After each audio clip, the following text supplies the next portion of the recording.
So where did you look for information once you discovered you had an issue with your hearing? So I use the Meniere's Society. So they're quite good. It's probably the best place to find information around Meniere's. The other place that I look now, I follow someone on Instagram. I follow what's it called? RNID. RNID, yep. So I follow them on Instagram. I find their stuff quite useful. They sometimes will share something that will be interesting, or they'll share. They shared a post the other day that I really liked from an influencer of some sort. I can't, but she was so good. The post that she did, I thought was really good. I actually sent it to Samantha saying, like, this is how I feel. Like, this is actually how I feel. Her name's like, I think her name's Tasha, and I don't know how to say her surname. It's Ghouri. She's got a colic hearing aid, colic implant. Cochlear implant? Cochlear implant, sorry, yeah, cochlear implant. And but she did a post, and all, like, there was loads of like little bits on there, and all of those things, I was like, I can relate to that. I can really relate to that, because I don't know many people who have got hearing loss or anything like that. So I probably in terms of like support, that's probably it. A bit of comfort from someone else going through it, and I reached out sometimes to Meniere's Society. They do like a video call, but I did. I think I did 2 of them. I got a little bit of something from them, like trying to talk to them about DVLA and stuff like that. But it was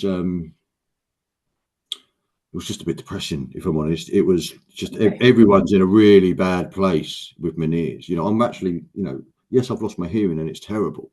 However, could be worse. I could be having vertigo attacks every day, and everyone on the call was in a real bad place. So I didn't get too much comfort but yeah, in terms of like hearing on its own, yeah, I don't, in terms of support, I guess I don't get any. I go to the NHS, but they, I deal with the audiology department at the NHS, and when I have issues, there's not a lot that anyone can do, really. It's use your hearing aids and get counselling if it gets that bad.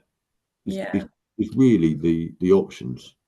Right. So the other thing that you can do is try and find comfort from others in the right way. Yeah, so and you can follow and choose the people that you want to give you, a little bit of comfort in some form. Yeah. I've just brought the AirPods, the new Pro 3, and they are fantastic. And I would recommend them to anyone with hearing loss.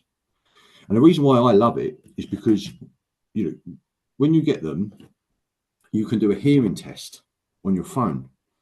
And that, to me, and especially with anyone with Meniere's, you need to do regular hearing tests. And if I want a hearing test from the NHS, I've got to wait 3 weeks. So, but I need, unless I go to A&E.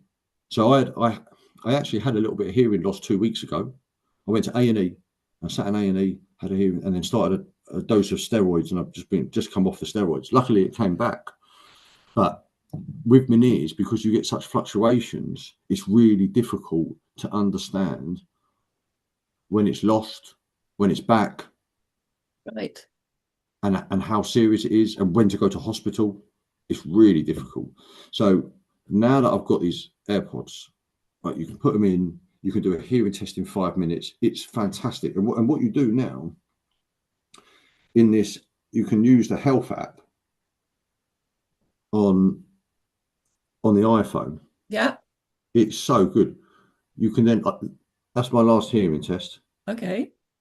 And you can save all old hearing tests. Yeah, to do a comparison. And now then you can track how your hearing's doing over a period of time. So next time I go to audiology, I'm going to get all of my old hearing tests, upload them all, and then I'll be able to see the decline and at what point. And then any time that I think that I've had any hearing loss, I can use the app, do a hearing test there and then, and I can track them. And I'll probably just do them. I'll do a hearing test like once a week, just to keep on top of it. And then what it does, you then can turn the AirPods into a hearing aid, and they're okay. It's okay. It's not as good as a proper hearing aid, but it's pretty good.